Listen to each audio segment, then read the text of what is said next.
What you are listening to is real. The participants are not actors. They are real people with a case pending in podcast court. Hello, I'm producer Peter, and welcome back to Cage Match, a roundabout way of meeting Nicolas Cage, podcast court. Today's case is between a man with a penchant for heavy metal and really bad Eric Estrada jokes, and a man who knows his alphabet a little too well. Oh, God. Oh, my God.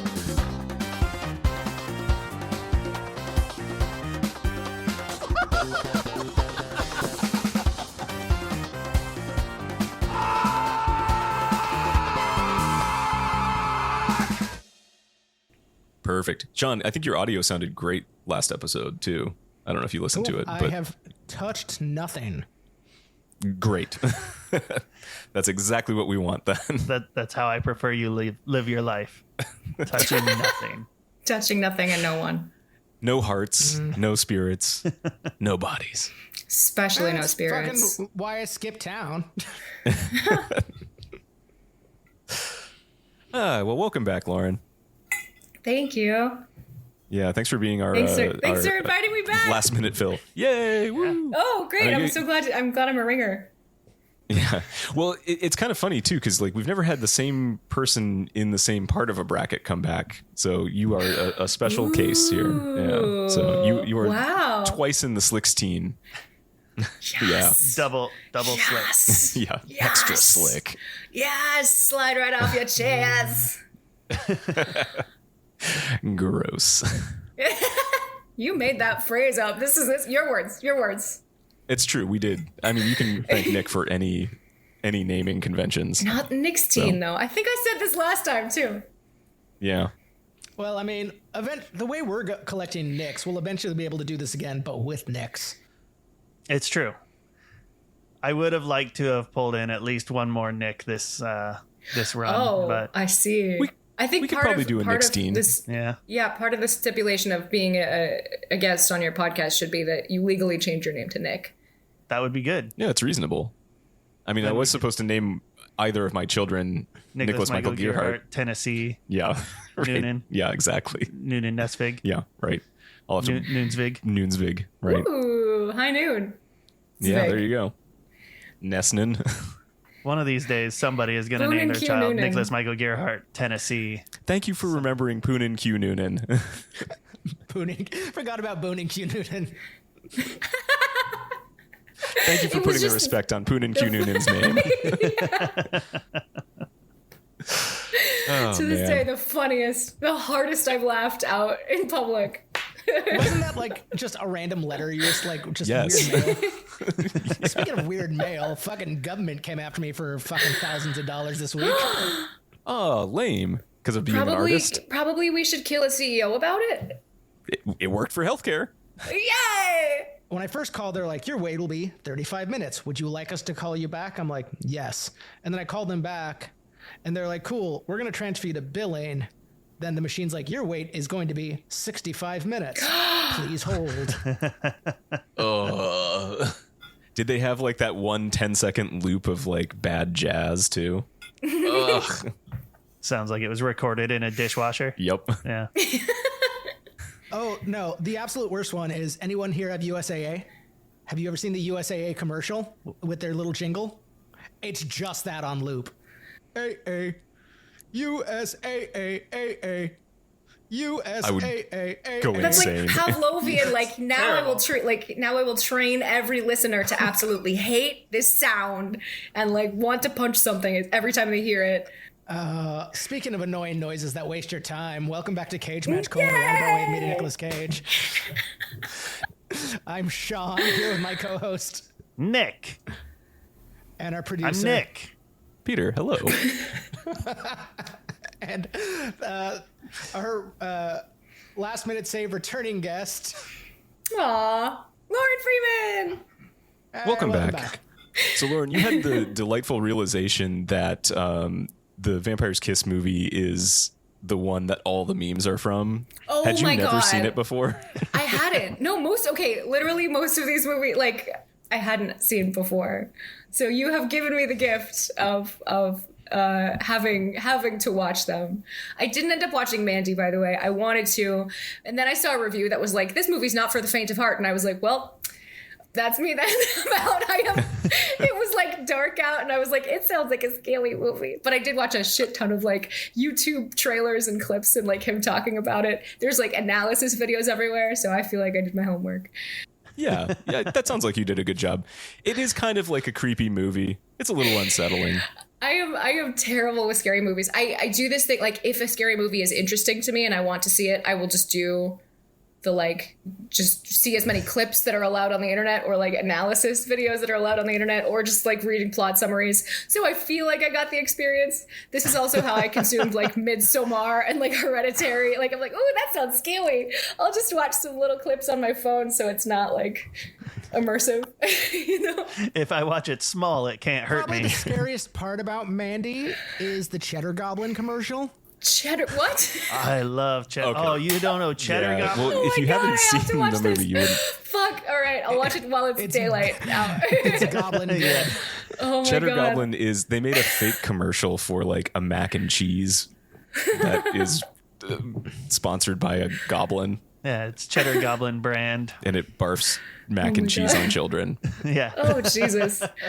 I just love the idea that they were on set and they were doing this like, you know, very arty kind of scary movie, and then they're like, what if we have a dumb Cheddar Goblin commercial in the middle of it? Why the fuck not? Do you guys know a puppeteer? I know a puppeteer.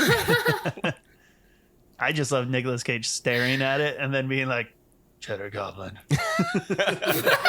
That was a really good Nicolas Cage. I assume you've all worked up a really good impression by now. You know what's kind of amazing and very disappointing is when we do the tabletop RPG, I'm gonna have to do Nick Cage voices, and they're all gonna be this. So Or just like every like speaking of all the memes, you just have to like recite everything in the like alphabet recitation voice. Just like give Exactly. me a perception check. I like that. I think I can handle that. Peter Lowe, I think I could probably channel. Very weird affectation. Most like I was unhinged a human. little drunk, and I was horny. Oh my God, it's like halfway to Zoolander. It's like just like a little. It's like what Zoolander became, but it's like Never go Fucking- full Zoolander. this fucking accent. So this was sight unseen for you. What was your takeaway? Like, I mean, it's a real wild movie. It's a wild fucking ride. Oh my God. I didn't realize, like, I thought that my interpretation of it was like, oh, well, maybe this is how everybody works, but it's like, oh, well, I'm obviously right. And I know what it's about. And then I like watched this like commentary. There's like, you know, the commentary track with the director and Nicolas Cage on Vampire's Kiss. There's like a commentary track on like the DVD or whatever. There's several times of them being like, well, we don't really know what it's about. Do you know what it's about? I don't know what it's about. And we made it. Like, fucking... Like, I thought that I was like, I had this like elevated, like, oh, it's obviously about addiction. It's about cocaine. It's the same way that like Misery is about like, oh, she's your biggest fan. And like, and then I'm like looking online to see like confirmation that like this is what they intended when they made this movie. And like nobody else. Well, what's interesting is everybody's had a different take. You know, our first guest, Gary and Rox, they were like full on, he is an actual vampire. You know, Sean's take is a little more like he has rabies because he probably got bit by a real bat. Yeah. I think he was just a Yeah. little drunk and a little horny. A little horny. Yeah. Who amongst us hasn't Yeah. been? I think business just kind of broke him. It's that middle management, like Yeah. throw yourself out a window moment. Well, it's like, and it's also about like just being lonely and isolated, and he clearly wants a partner, Some or relationship. control. Yeah, yeah. He wants some Yeah. relationship. I like at this point watching it, my kind of takeaway this time was just like, is his therapist even real? Like, are any of those scenes real, or is that Yeah. just hallucinations? Yeah. Because like we have clear proof that it's a hallucination later. So like, Right. yeah, it makes you sort of reflect back and go like, was any of this fucking? But then Anything? he hallucinated her with that like beefcake. Because at least she has a scene where she exists outside of him, but he could be imagining it because he's still calling her. And like the one woman in his life who gives him like all the attention, like is he imagining her with another man, or is that real? Because that just seems like such an odd like detail to throw in. Right, and then that would be his like worst case scenario. Yeah. Like if he's in crisis, her being with another like much hotter, much younger man with a towel around his neck would still be his like worst, like, no, you're supposed to prioritize me only. Shirt, no ascot's a look that I'm not sure I could pull off. Sorry, no shirt ascot. Shirt, no ascot. No shirt, I think you're currently pulling off the look of no shirt. or Sean's just shirt out no here ascot. living like shirtless ascot life. Ooh, yeah, there you I go. wish. There's a guy in my office who pulls off an ascot, and it upsets me. No. 'Cause yeah, fucking great. I'm just like, ugh. Since just moving to Portland, I'm in the office more. I've gone like hard on like Wild Fang apparel because I'm like, I need to have something, and I got to compete with ascot guy, and I want to be the fanciest lad here. The fanciest boy. I'm not confident enough for an ascot. I don't have that Freddy from Scooby-Doo confidence. We all have an ascot within us, Sean. You can get there. Ah, that's beautiful, Within Peter. every person, there is an ascot. Within to you, there come are out. 2 ascots. Yeah. I do like the idea of just getting more and more confident, and an ascot just sort of like blooms. Like it starts out as like a thread, just like a little string, no one can see it, and then it just slowly like blossoms. I think you should misunderstand the assignment and go in dressed as a mascot. Oh, or what if you just get like a mascot costume of your coworker with a bigger ascot? So you could be an ascot mascot, Oh, all right. This I want to do. Unhinged. but with a big felt head. All right, Lauren. So give us the quick summary of this movie. Okay, so let's see. So Peter Lowe, played by Nicolas Cage, is a arguably high-powered executive literary agent in Manhattan who's somehow raking in an insane amount of money as a literary agent. But since he's in a suit and lives in New York, that means he's a high-powered corporate executive fellow with an assistant who he cannot help but abuse at every opportunity. He's a womanizer. He on one of his dates, a bat flies in through his window and he gets super horned up about it. Tells his therapist, who's like, "That's nothing. Don't worry about it."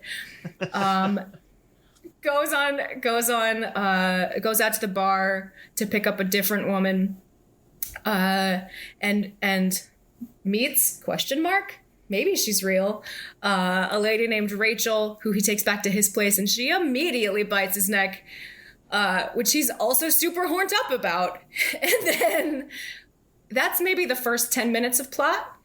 And then everything else is just absolute unhinged unraveling of Nicolas Cage. The inventing the caricature of Nicolas Cage so early in his career, fresh out the gate, fresh off of Moonstruck, he just went bonkers. Just the descent, like the rest of the movie is just absolute descent into madness. It is a terrific little spiral that he sends himself down on, and I think when with my watches, I assume that the time he meets Rachel, that's like his first like open like breaking moment, like mental break. I really like when he's just talking to her, and so I think he's middle management, not super high powered because of the quality of his kitchen. His kitchenette is like really bad. There is a his roach in apartment it. There sucks. is notably a roach in his kitchen. Yeah, a water beetle. Right. But what were you going to say? And he's just like holding that coffee over the bed. It's like, oh man, your bed's gonna have like such a gross stain when you spill all that coffee on it. Gonna have to like try to have sex on top of that coffee stain. Like what happens here? It'll dry. I'm pretty sure he doesn't have sex again in that movie. Well, he gets No. bitten again, and they reuse the same footage from the previous bite. Well, part of that is because he was really not horned up for Jennifer Beals. Like, notably true. not Yeah. into her at all. Just super soft. Yeah. Yeah. Not that we needed to see anything beyond faces in the shot. It is important though. Like, it breaks the immersion if I know he doesn't have at least just a semi. Yeah. I mean, that kind of works though for the fact that she's not real. Like, it's just reusing the same footage. So, like, I always assumed, like, he met this woman and then started fantasizing about her, and then when he meets her again at the end of the movie and she has no idea who he is. Yeah. Because none of it was real. Oh, and at the point where he meets her again, he's eating a pigeon. Batshit crazy. He also killed a woman. And Those two things, this out before, but I absolutely love the little detail of him putting the fake plastic teeth back in his mouth after he bites the woman. After barfing. Yeah. Also, like, in that scene, like, I feel like I've like heard people debate about, like, well, those stupid teeth, like, he couldn't have possibly done any damage. Like, obviously he took them out, and, like, you can do damage even with human teeth, biting somebody in the jugular. But, like, it's clear, like, the makeup effects is, like, for, like, human teeth marks. Like, they made sure to do, like, for, you know, proper like, teeth. dull ass teeth marks. Right. Yeah, like, I was like, there is the very, like, slow, like, he turns around, face covered in blood, and you just see him, like, pop the teeth back in. yeah. They were paying attention. Right. I love that. I mean, I truly can't imagine how you could come away from the movie thinking that he did in fact turn into a vampire. Because I feel like the movie is so clear. Like, so fucking clear. Like, this man is just insane. He's just insane. Like, the like reflection moment where he's like, where am I? Oh Christ, where am I? Like with like 7 different reflections visible in the shot, like 6 different like reflections of reflections. He's like, no, you're right there, buddy. Hey bud, you're there. I think this movie really suffers from its reputation and people just saying how bad it is. Because if you have to watch it critically, which I've had to now 4 times, like, right. It's got a through line start to finish.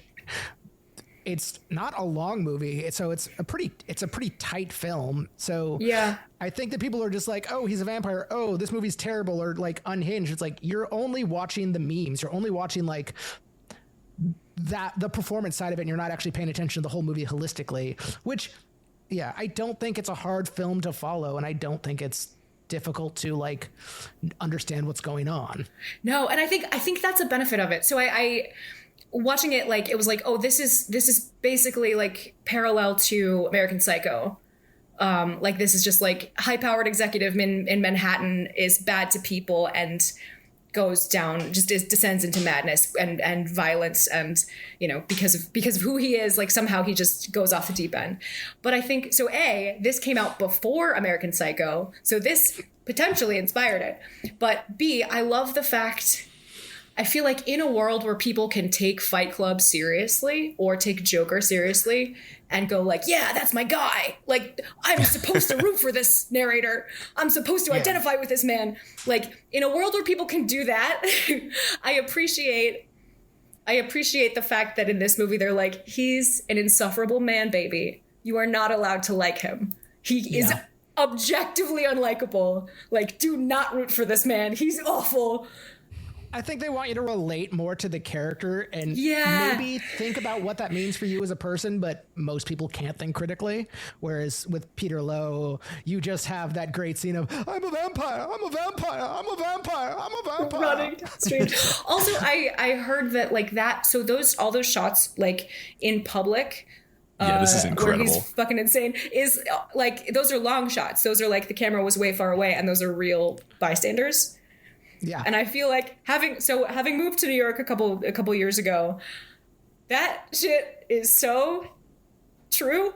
Like, yeah, someone could be trucking down the street screaming, I'm a vampire, and you just go like, not my problem. I didn't see it. Yeah, it's Tuesday morning. I'm going to work right now. Right. Yeah. Like, I didn't see, I'm not a snitch. I didn't see nothing. Like, yeah, fine. You're a vampire.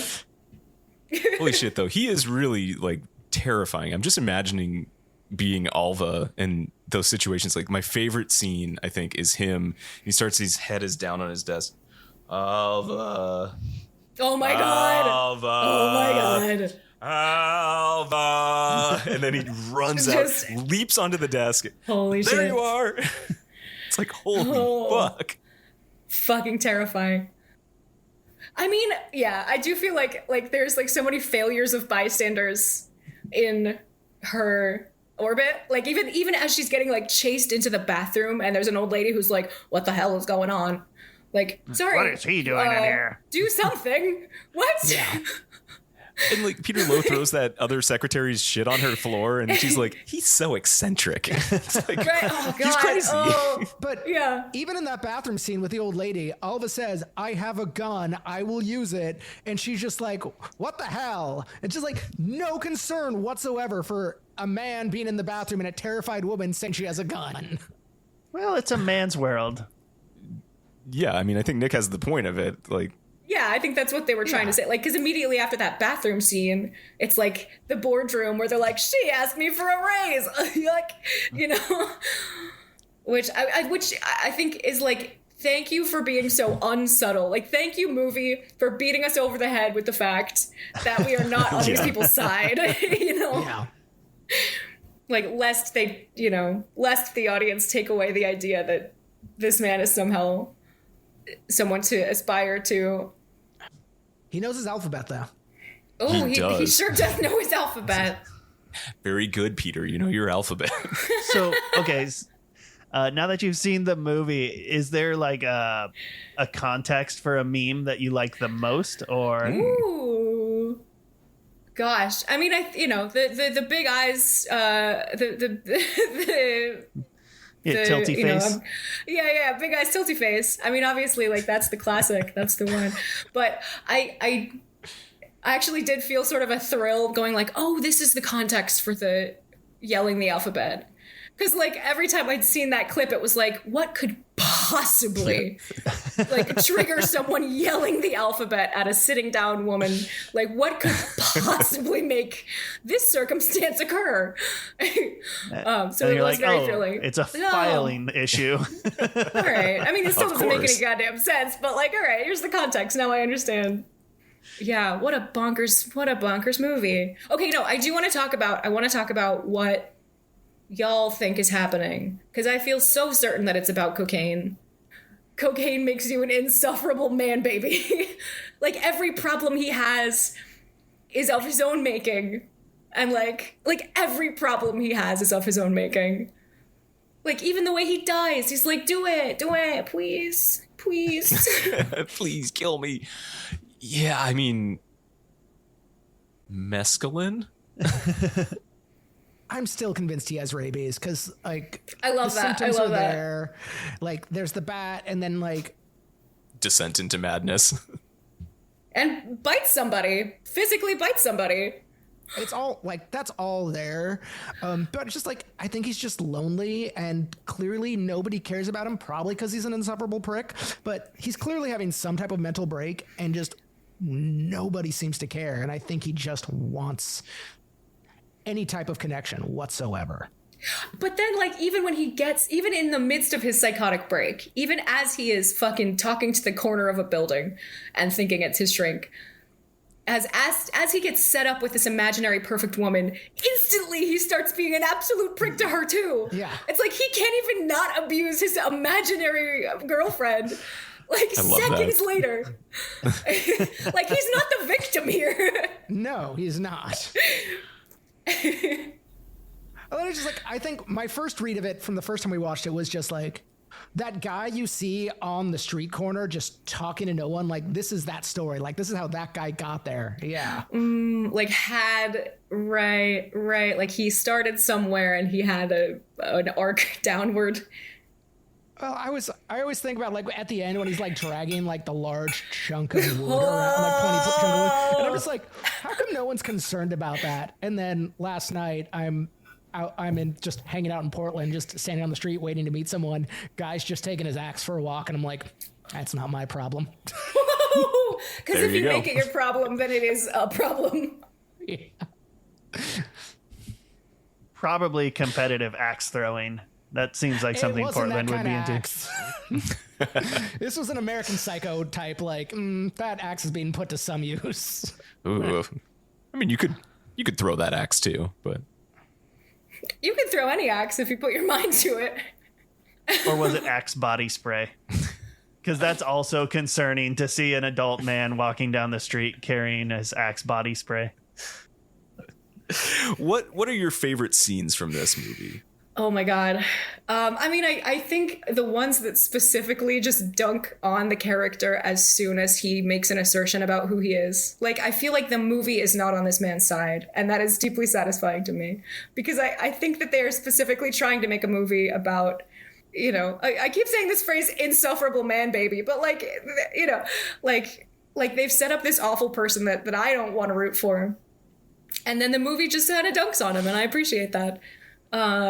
So like, the scene where he, like, all of the things that he thinks, or all of the moments he thinks he's turning into a vampire, and then the movie immediately goes, no, you're not.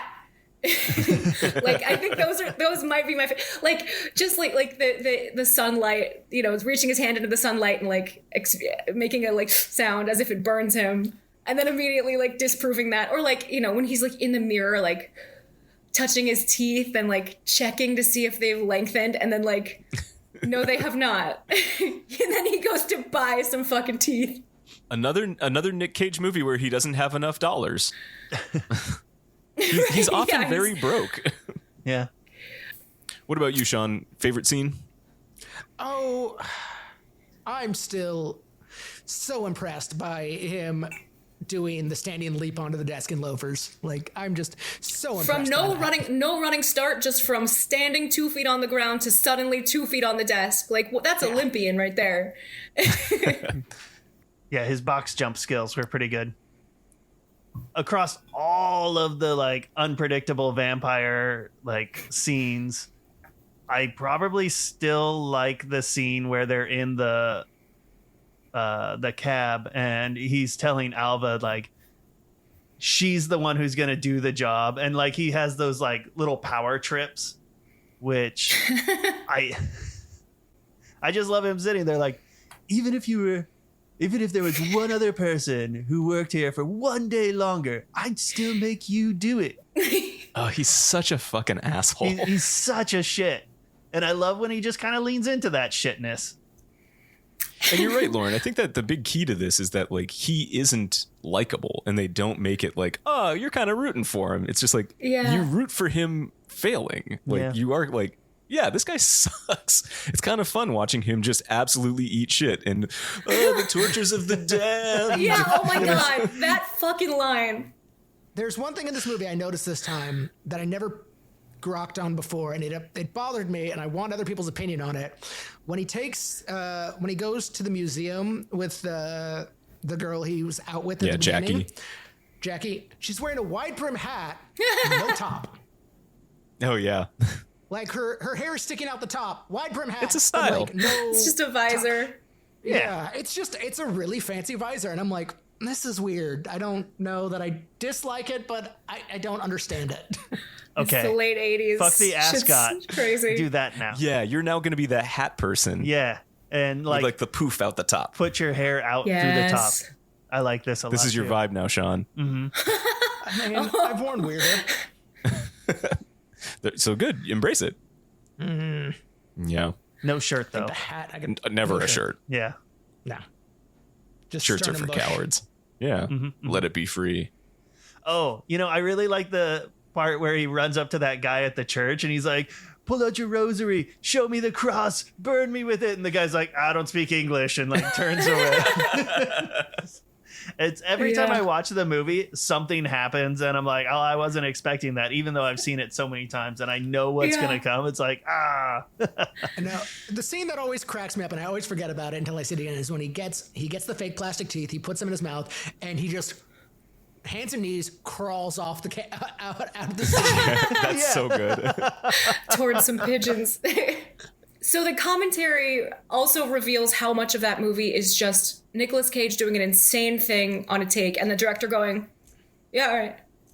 Like so much of the commentary is just them admitting to the fact that they were like, and what exactly is this? And the other one being like, I don't know. Like, It's Like, art. I think the reason that it's so iconic is that they just gave him a free reign to like fucking do whatever, and it stayed in the movie. Like, they're just like, yeah, all right. Like, your reflection burns you too, I guess. Or like putting in teeth means you crawl. Like, what? All right. Yeah, all right, go for it. Oh, it's such a wild movie. I It's like. I bonkers. don't think it could work in any other city than New York City. Like, you see I crazy also people don't in other think big it could cities, work with any but there's other something actor. about New York City, and I agree with that too. It could not be a different actor. Like, Yeah. I don't think there's any like other movie that could do this either. Like this amount of just like absurdity that's unscripted and unlike practiced, just like open the floodgates and let something happen. I don't think any other movie could capture the same kind of just appeal Yeah. and allure in doing this and like still work as a cohesive thing. yeah, Lauren, if you could just give like your thesis, why this movie deserves to go on. You know, what's your argument? What's your push? From what I've seen of Mandy, like pitting the two against each other, like obviously the auteurship Without seeing Cheddar Goblin, without having seen Cherry Goblin, so like So your opinion means take nothing. it with a grain of cheddar. Yeah. I think the auteurship of the director and the writer of Mandy, it's clear that there's an artistic vision, and I fucks with that. Like, that's great for me. I love that. However, if the criteria for moving forward in the bracket is quintessential Nicolas Cagery, like, this is it. This is the one. Like, this is the one that's gonna go to the end.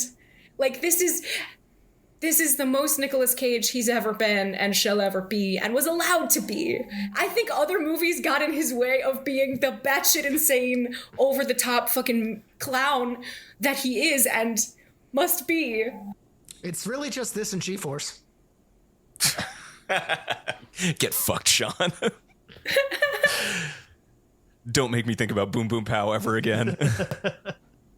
Yeah, Vampire's Kiss is quintessential. Like, it is the alpha and the omega. It is the birth of the Nicolas Cage identity that we all think of when we think of Nicolas Cage. Like, that's the one. Like, no question at all. Everything, like the qualities of other films that are like good films, they're good for other people's influence. But this one is good because of Nicolas Cage. That's awesome. I was just sitting here thinking like, oh man, if it hadn't been for Vampire's Kiss, if Vampire's Kiss never happened, Yeah. we never would have had Face Off or Yeah. It's true. Yeah. I mean, that's a really good point. So, Lauren, at this point, do you want to pitch anything? Thank you for being on, by the way. I don't have anything to pitch yet. I unfortunately, but I've got an Instagram account that you're welcome to follow me at. It's freeman.band, F-R-E-1-E. like the Fremen.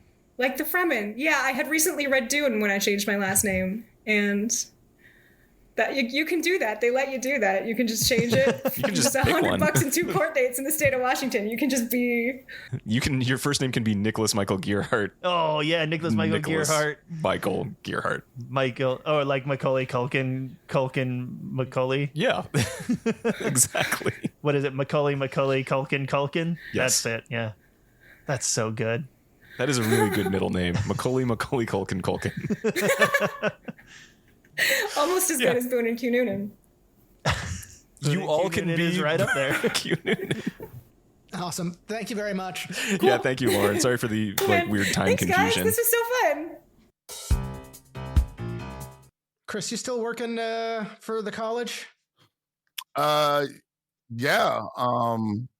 They brought me back after the pandemic, and instead of doing maintenance stuff, they decided to put me as the undergraduate services coordinator for the psychology department.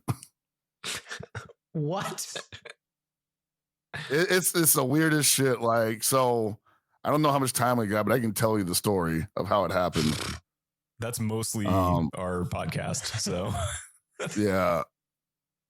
Like, straight up, year one of the pandemic, they go through like, all right, we got to shut down the college. Everyone who's non-essential or whatever, we're laying you off. And the entire time I'm like telling them like, hey, so I get it, but at that point I'd been there for about maybe 13 years and had held several positions. So they have a rule at SFSU where before you get laid off, they put you in a position that you were in previously, you know? So basically they call it retreat rights. They ignored this rule that they wrote in their own book and just cut my head off, right? So I'm sitting on my ass for like most of the year. SFSU calls me, the union calls me and says, hey, so we made a oopsie poopsie. We weren't supposed to lay you off. And you have two options. Take us to arbitration and you're most likely going to win because we shouldn't have laid you off, or you can have your job back. And I'm thinking like, well, I don't really like driving these computer cars and I want some benefits. So I'm like, yeah, sure, I'll take the job back, right? The union person's like, for real? You want the job back? You're like, I just told you that you could sue us and you're going to win. And win. Yeah. And I'm like, no, I think I'll take the job back, right? And they're like, okay. I'm thinking like, I'm going to get my old position back where I'm just like the guy with the hammer, right? And they say, well, that position doesn't exist anymore. We literally dissolved it. We've outsourced hammers. Basically, yeah, they outsourced the hammers on me. And the position the position was created for me because there was no training in this department. There was like nobody to train me on anything, basically. I had to learn everything all on my own. I mean, it's pretty chill. I'm almost certain that the game plan was stick me somewhere where nobody will bother me, because the time limit on me taking them to arbitration is like a 10-year window. Oh shit. Okay. Yeah. So they're like, yeah, just leave them alone. Just let them do whatever you want. Love that. Yeah. So it's pretty cool. Yeah, it's cool to get tenure over like a threat. Basically, right? Just the implication. Like I'm literally Ralph Wiggum here. Like I'm in danger. Welcome back to Cage Match, a roundabout way of meeting Nicolas Cage. I'm Sean, here with my co-host Nick, and our producer Peter. Hello. And a special guest and one of my oldest friends. I think we figured 21 years. Chris Fields. Sup, buddy? Hey, man. Yeah, I'm going to say 15 because I don't want anybody to know exactly how old I am yet. You know, still kind of struggling with the mortality. You don't want people to know that we are very much middle-aged. Well, the stories we have to tell suddenly have a different color to them when they realize the actual age we are. And we're like, wow, that was like literally 3 years ago and you're still that stupid? Yeah. I haven't gotten any smarter. Nah. Luckily, I have some sipping cream in the mini fridge, so if I bust that out, don't mind me once in a while. But yeah, sipping cream, is that like a half and half? I just got that jug of half and half. Yeah, the jug of half and half, man. Like I don't know if you guys are sponsored by anybody, so I don't want to say exactly what kind of sipping cream it is, but it's definitely a me kind of drink, Sean. Tell me about your cream adventures. All right, I'm gonna show it to you guys because you have the camera, but because it needs to be like part of the whole setup. Uh-huh. It is a jar of Eggo waffle sipping cream. I saw this when it came out. I have not tried one. So it tastes like an Eggo waffle. It tastes like allegedly. An Eggo waffle. Judging by last night's sipping test, it definitely passes the mark. Absolutely recommend it. This is not a sponsored gig. This is just me as a alcoholic connoisseur telling you that this is probably one of the best sipping creams I've ever had in my life, and I've had quite a few. What is a sipping cream? I've never heard this term. It is so upset. It's moonshine, bro. Okay. It's just moonshine. Creamy? It is very creamy. It is okay. So it's got the mouthfeel of milk. The mouthfeel of milk. Yeah. Yeah. The mouthfeel of milk and the flavor of Eggo waffle and the kick of a shot of bullet bourbon. Okay. This is the perfect intro to discuss the movie Mandy, because this conversation is just as unhinged. I'm still waiting for hot dog water flavored ice cream at full tilt. One day. Yeah. One day. I would love to be licking down on a creamy hot dog water cone. Oh, God. That really yucked me out. Real quick, before we start discussing Mandy, Chris, what is it you do? Like, who are you besides just a guy I met right after high school? You mean besides the guy you met after high school and the current undergraduate service coordinator for SF State University's psychology department? I am also... Yes. I love when people just straight up dox themselves on our podcast because I'm about to come out with some really fucking gross shit to talk about. I already told you they can't touch me, guys. In addition to that, I am also an esports analyst, particularly focusing on fighting games. I travel the world commentating and basically talking about video games for a living. I most recently was spotted at Tokyo Game Show in October. Cool. Basically being a booth babe at the SNK booth for their upcoming release of Fatal Fury City of the Wolves. Holy shit. Yeah, man, they're making another Fatal Fury. It's crazy, right? I know. I'm fucking so excited. Yeah, it's awesome. SNK invited me out. We hung out in Japan for a couple weeks, and they paid me to basically stand around the booth, teach people how to play the game. I'm glad one of us made it. Did I make it? I mean, you're doing it. I don't fucking You're doing stuff too. What are you talking about, man? I'm talking about Nicolas Cage for. Oh, that's true. Yes, you are talking about Nicolas Cage. People. We've got more than 12. Oh, that's right. I was thinking about the toilet cams again. So, Chris, have you seen Mandy before this? I can't remember. No, I hadn't seen it until you told me that we were going to do this show.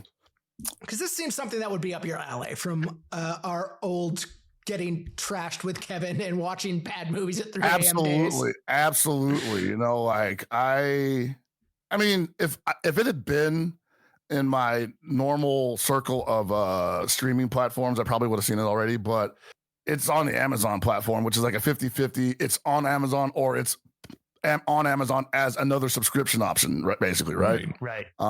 So it just kind of slipped under my radar because it was a pay option, which is weird because that other Cage movie that was basically Five Nights at Freddy's was free on Amazon.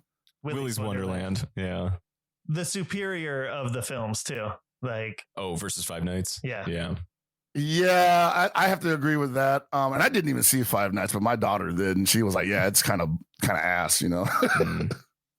I'll show her Willy's Wonderland. Ugh, that's a bad phrase. Yeah, words that shouldn't come out of Sean's mouth. I'm gonna say, hold on a second, brother. That doesn't work for me, brother.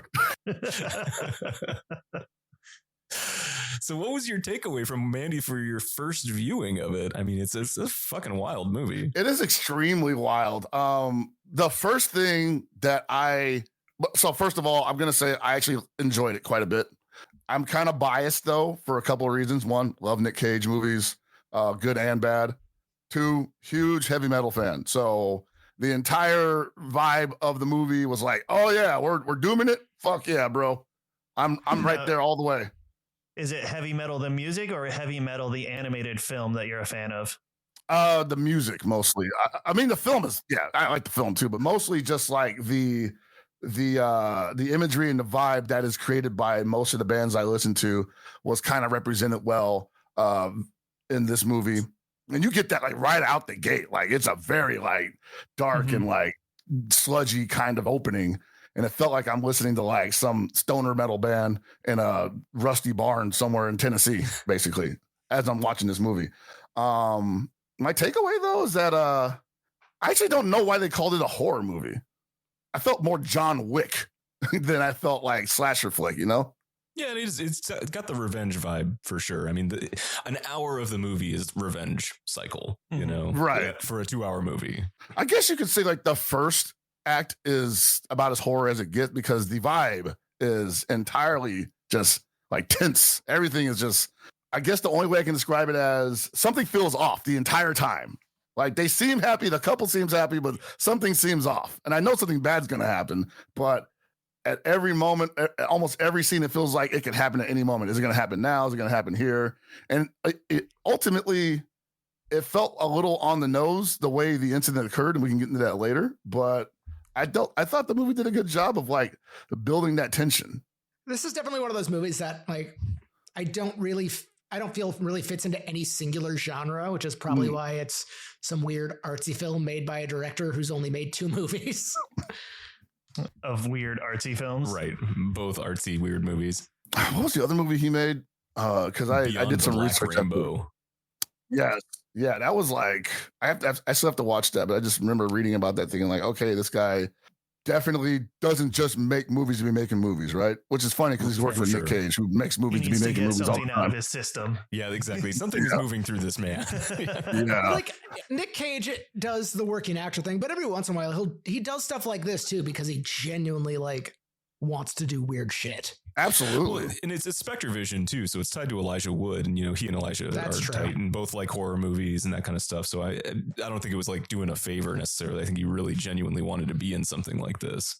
He really chewed the scenery, and like the role he plays is it. At first, I was kind of like, he's a little too mild mannered for me, so I couldn't really believe the unhinged. I knew he was going to have the transformation eventually, but I was not sure I would believe it. And then it happens, and I'm like, oh yeah, he's nailing it, bro. That man's falling apart. That brain is falling off the bone, bro. How did you like his knock knock joke? Bro. Being just knock knock. Who's there? Eric Estrada. Eric Estrada, who? Eric Estrada from Chips. It was from Chips. Yeah. I put some horniness on that Chips. Every time I hear that joke, I'm like, this is just absurd. Yeah.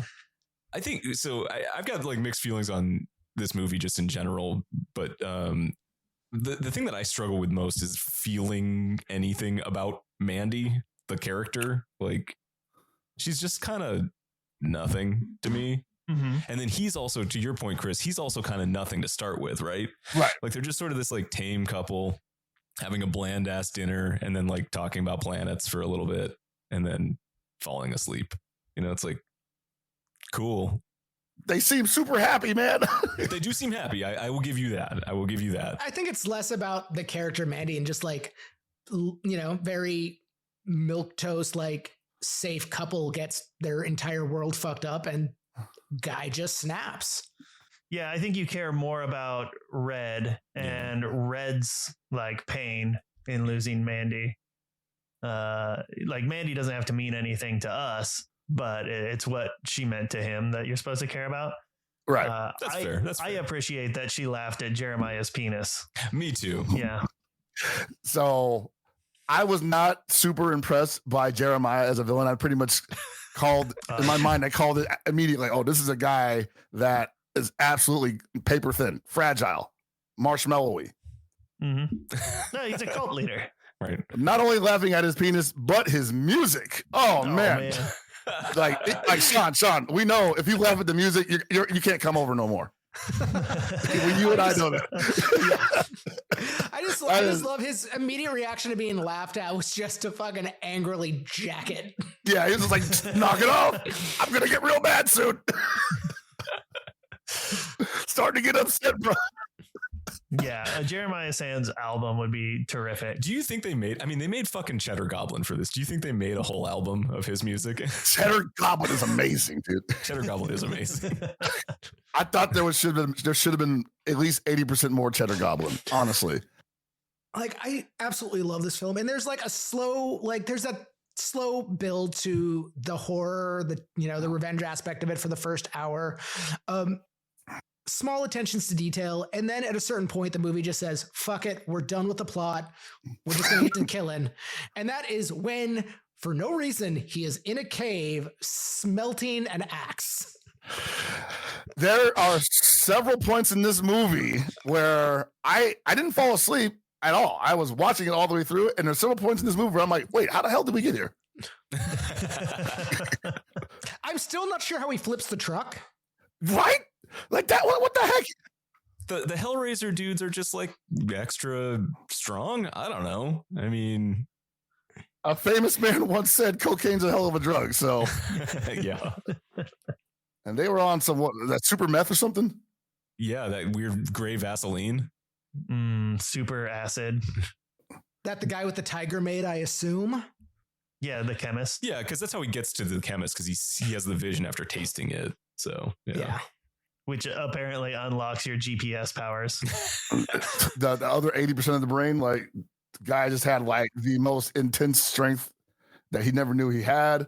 I was kind of hoping that the bikers were actually demons though. Like I kind of felt like they really sold like this guy's got fucking claws, bro. Like he's touching his face. He's got these super long claws on his fingers. Like he's got to be an animal. And it turns out, no, he's just on meth. Right. Doesn't cut his nails. Like, oh, okay. Yeah. But they are summoned by the Horn of Abraxas. They are summoned by the Horn of Abraxas. They have superhuman hearing. Which is an ocarina. Oh, I love the Horn of Abraxas. It's so fucking dorky. Yeah, I love the just like world of supernatural that exists around this film, and you just buy into it because you're in the Shadow Mountains in 1983, I suppose. Yeah. But the Horn of Abraxas and the pale blade of whatever the It's called sex night Strobe lights. But yeah, and I like the like lighting cues that are just so like, I don't know, they're very over the top, but it's like, oh, here's the Horn of Abraxas, green supernatural light, like flickering. It lends something really interesting to the film for me.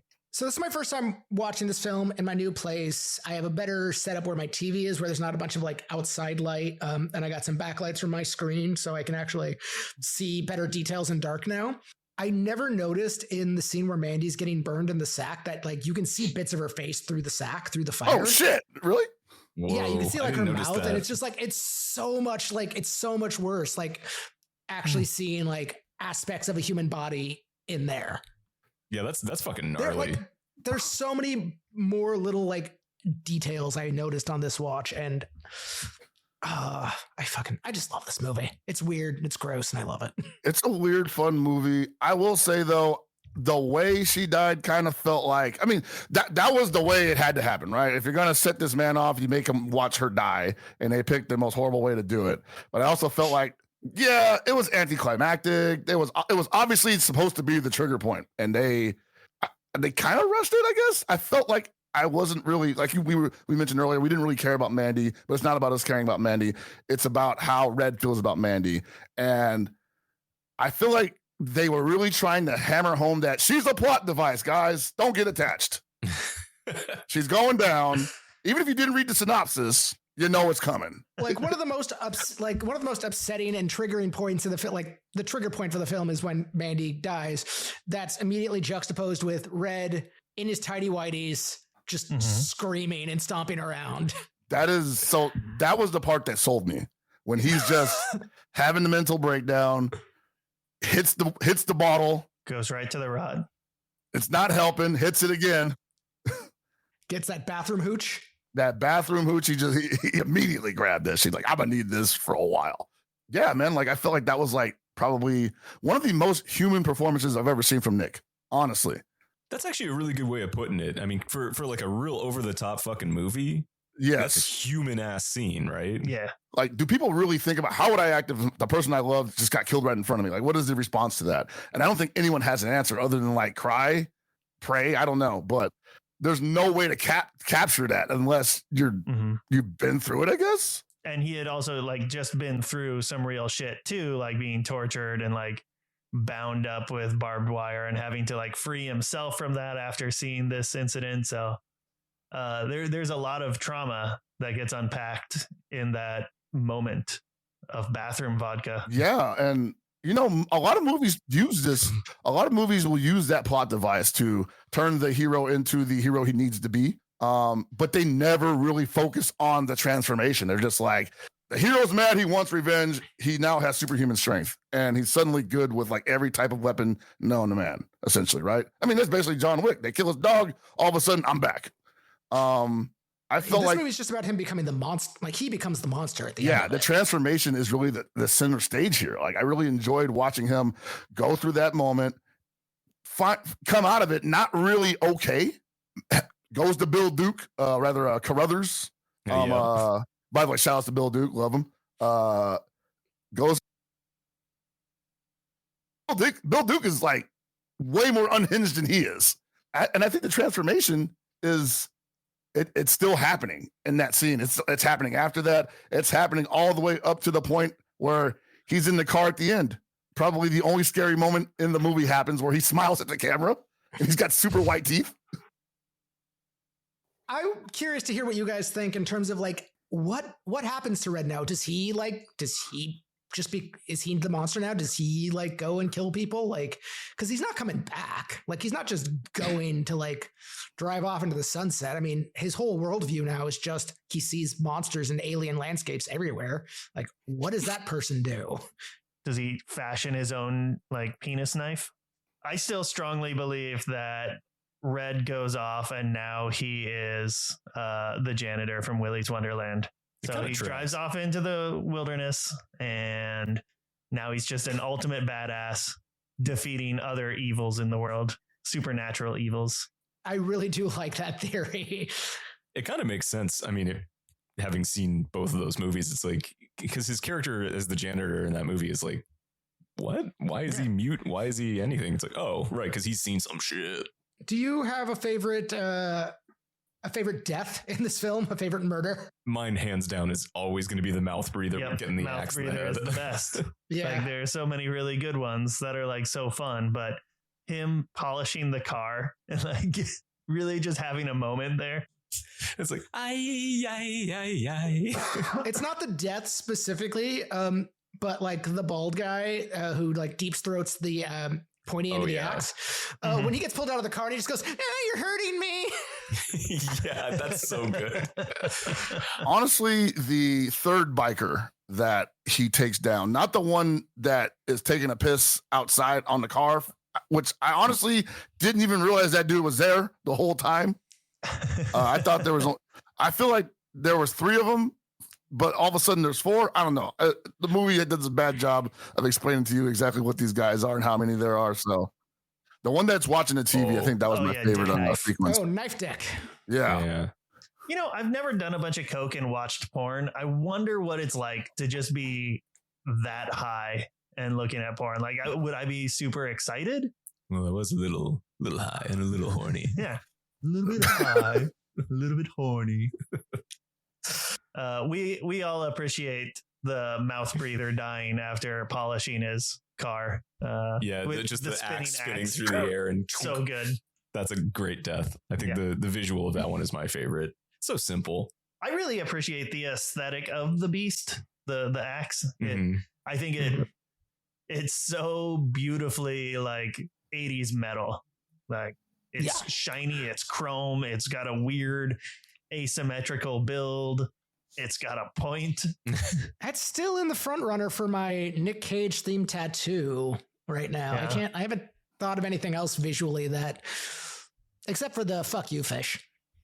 Fuck you fish? The tuna, the fucking fish. When they go to fucking... Oh, big tuna? There's just the like metal fish on the outskirts of town. It says fuck you on it. I forgot about that. I forgot it said fuck you on it. But yeah, big tuna. Hell yeah. That's a good idea. I like that. The fuck you fish. I don't know which one would be harder to explain to people who see me naked. Well, get the fuck you fish as a tramp stamp. Perfect. That would be nice. That totally works, actually. Yeah. Overall, I feel like this movie is one of the more tamer Cage films I've seen. I'm from an era where I guess you could say I was watching his slump in the 90s. Mm-hmm. And a lot of those ended up being some of my favorite movies, honestly. Like the slump movies. Obviously enjoy Face Off. But to me, Nick Cage overacting is kind of my favorite Cage. That being said, didn't leave a lot of room for that here.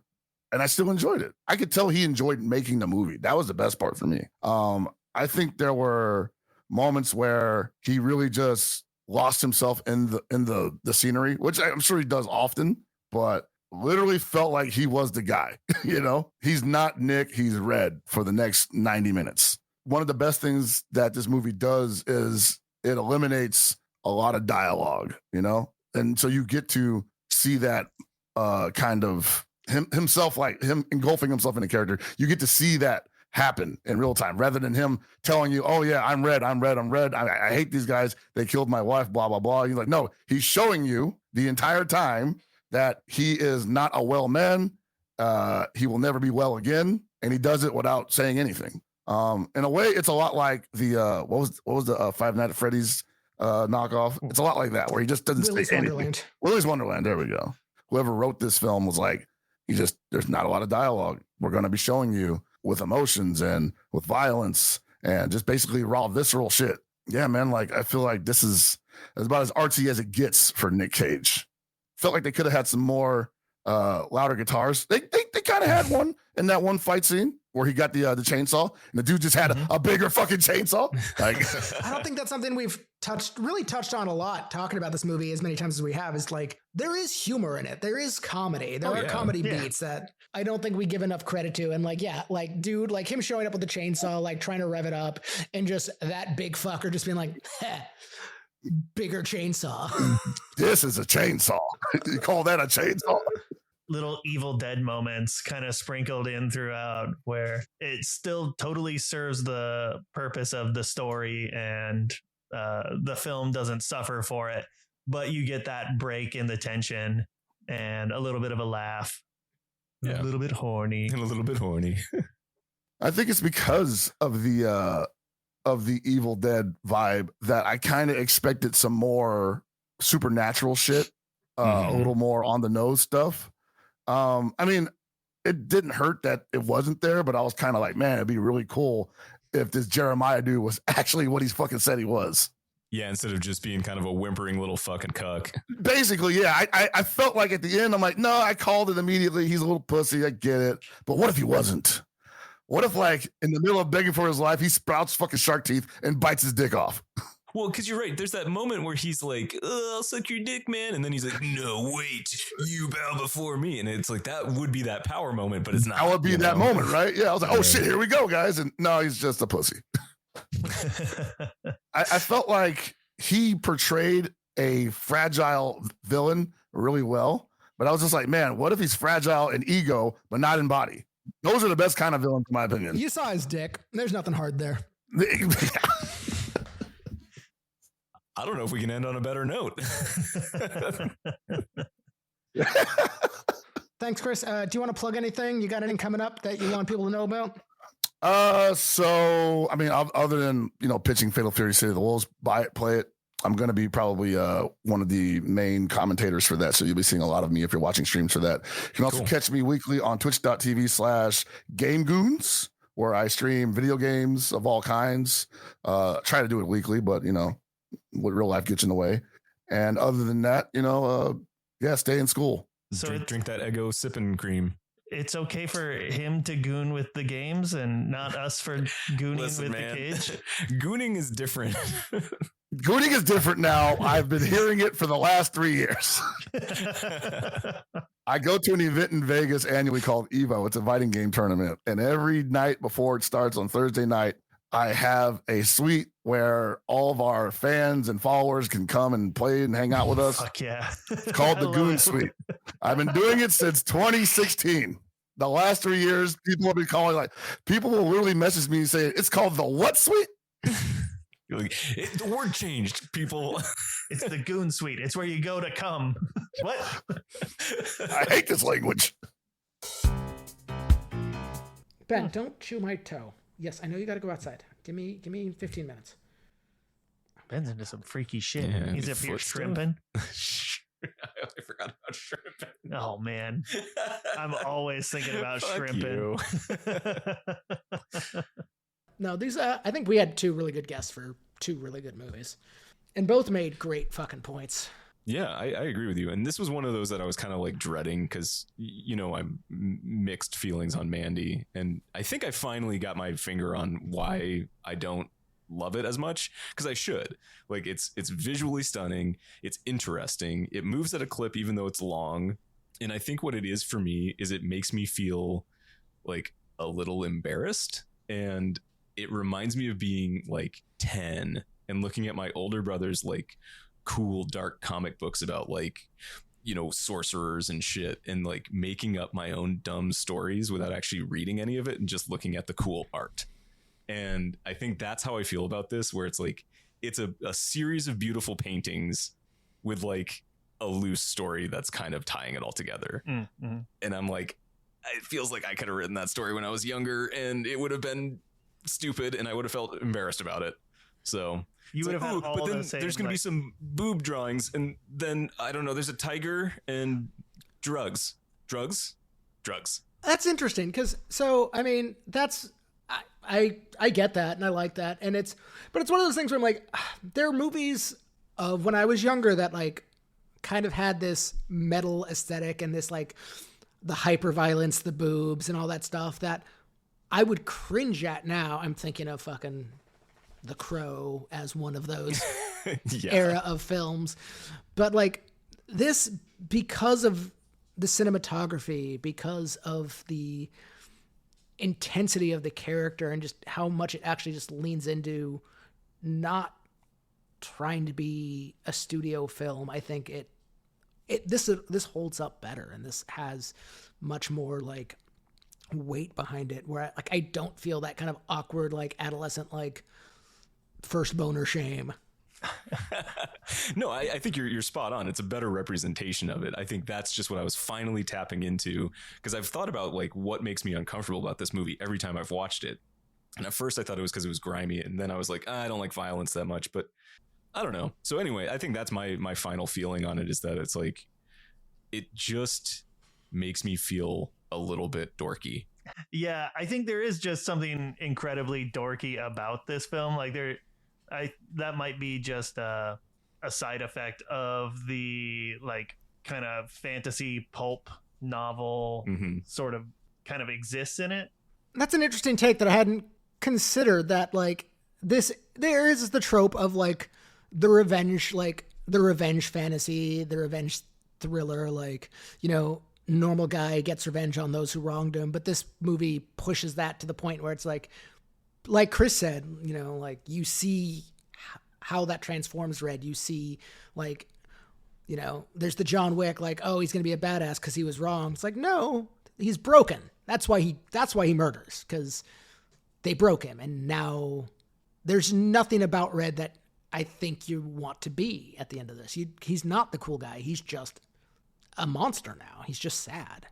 Yeah, I think you're spot on. And then, I mean, on the other hand, speaking of cartoonish, you have a very cartoonish performance in Vampire's Kiss too. Right. They're both like kind of absurd and kind of silly. And in response to like what performance stands out more, I definitely feel more inclined to say Vampire's Kiss in that it was a film of performance choices, and it highlights Nicolas Cage. Whereas, like, well, as Chris said, like you could have put somebody else in as Red, Keith Urban, who I think is a country singer. Didn't he say Carl Urban? Isn't he the guy? He said from Keith Urban. He said Keith Urban, which is a country singer. You could probably put Keith Urban in there. I don't know. But he meant Carl Urban, I assume. Yeah, undoubtedly. Although, I don't know. I'm not going to put words in his mouth. It could have been Keith Urban. We'll find out. Yeah, Chris struck me as like a big country pop person. Yeah. Vampire's Kiss, it just has like such a could only happen once sort of element and feel to the film, sort of like Mandy. So they both have to exist as white whales, great white buffaloes, white jags. White jags. These are both white jags. We got there. Like both Chris and Lauren both kind of pointed out for both these films, it's just like these movies cannot be remade. These movies cannot exist now. I think in terms of comparing the two, Vampire's Kiss is very much sold on Nick Cage's performance.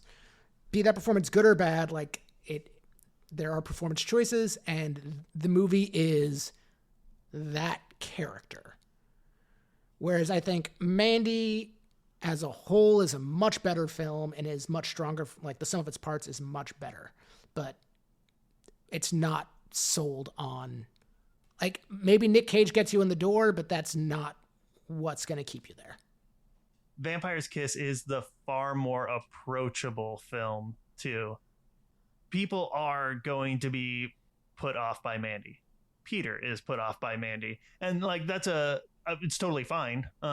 It doesn't detract from the film, but in terms of our experiment here too, it's hard to ignore the fact that one of them is very niche and the other one is very niche-less Cage. And I mean, you and I talked about this briefly, that I can't recommend Mandy to most people. No, certainly not like on a first date. Wait, didn't your date like watch Mandy before you guys? She got, yeah, I'd asked her, we were texting and I asked her if she'd ever watched Mandy and she said no. And I'm like, that's a fucking trip. And I like sent her a photo of the scene I was watching, which is him and his tidy whities in the bathroom. And she laughed and she's like, I'm going to put it on right now. She's like, I'm falling asleep, so I don't know how much I'll get into. And when I asked her last night how far she got into it, she's like, I got to her crying at the stillborn deer and passed out. I'm like, that's probably the safest place to fall asleep. Yeah, that's a good out. Yeah. Yeah. I don't know. I've been going back and forth on both of these films in terms of what I would want to see go forward. And I put on Vampire's Kiss this morning, and for him alone, I think that's my vote. I'm definitely in the, it was a hard decision, but Vampire's Kiss for me. Not only is it just a compelling film to watch because you don't know what's going to happen next, it's just so interesting trying to think how he got to the point of making these choices. Mm-hmm. Like how many of them were just spur of the moment things that he did. It's I don't know. Like I am just completely captivated by this performance. It just holds me and I'm like, there's nothing else like it. I love it. When I put it on, I just started smiling. I was like, this fucking movie. Yeah, it is one of those things. It's like, oh, I get to fucking watch Vampire's Kiss tonight. And when I was watching these, I watched them in a hotel room on traveling for work. And there wasn't even like a thought of which one am I going to watch tonight? It's just like I booted up the old iPad and Vampire's Kiss. And it's like, oh, okay. Well, I mean, that's a pretty strong. And these movies are both treats. These are both movies like we get to watch it. Like we're at the part of this bracket where we get to watch the movies we like. I think for me, I will probably wind up watching Mandy more over the course of my life, like start to finish. Whereas with Vampire's Kiss, I'm probably like, I'll watch it again, but I mostly, when I'm getting that itch, I'll probably just look up scenes from it as opposed to watching the whole piece. Make it official. It is decided. I did not hear that at all. Interesting. Well, tap it on the microphone. No, nothing. Weird. Clippity clop, cloop clop. I'm a judge. Did you hear that? Yes. Also, that is now the sound of him of it being decided. I agree. We're gonna piss off some horses, but fuck them. They're not real. Yeah, fuck those horses. Oh man. All right. Thank you all for listening. If you want to chat with us on social media, we're at cage_match_pod, or if you want to support us on Patreon, we are Cage Match Pod. And thank you to our Sparkle buddies, Josh, Sean, Josie, Rico, Matt, Adam, and Bill. And to our cage dancers, Ira, John, Freeman, Lance, Nathan, and Cameron. And clip clop. Clip clop.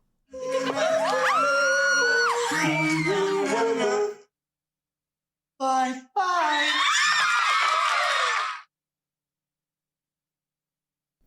I need to get really into. I need to learn how to like make like foam costumes, like proper mascot costumes. Oh, that's an investment. I'm gonna be on YouTube for the rest of the day, like learning how to like a felt. I should start with a more scaled head. I'll make a 1-to-1 head of Nick that I can wear. Ooh, 1-to-1. Yeah, of my he's got head. a giant melon. You still can fit in. Yeah. Shots fired so gently. Still wear it like a motorcycle helmet. Yeah. Take out an additional home loan or whatever just for the felt, because you're going to need a lot of felt to cover this dome. So there's always a white elephant gift exchange. And last year I took home like this golden hand and an 8-inch black dildo with a suction cup. Fucking awesome. Yeah. And I think the welcome to Pound Town sign also, that's above our bed. We kept that. And this year I gave back the hand and the dildo, but sitting above those and concealing that, I put in a Chuck Tingle book. So Buttageddon, the final days of pounding ass. And found out that one of my friends is 1 degree of separation away from Chuck Tingle. they were asking me questions about who Chuck Tingle is, and they're like, what does he look like, this and that, and I was like, oh well, nobody knows because he wears a pink like sack over his head that just says love is real on his forehead. And they're like, wait, that's Chuck Tingle? And apparently one of their friends is friends with him. Huh. Yeah. Cool. Can we get him on the podcast?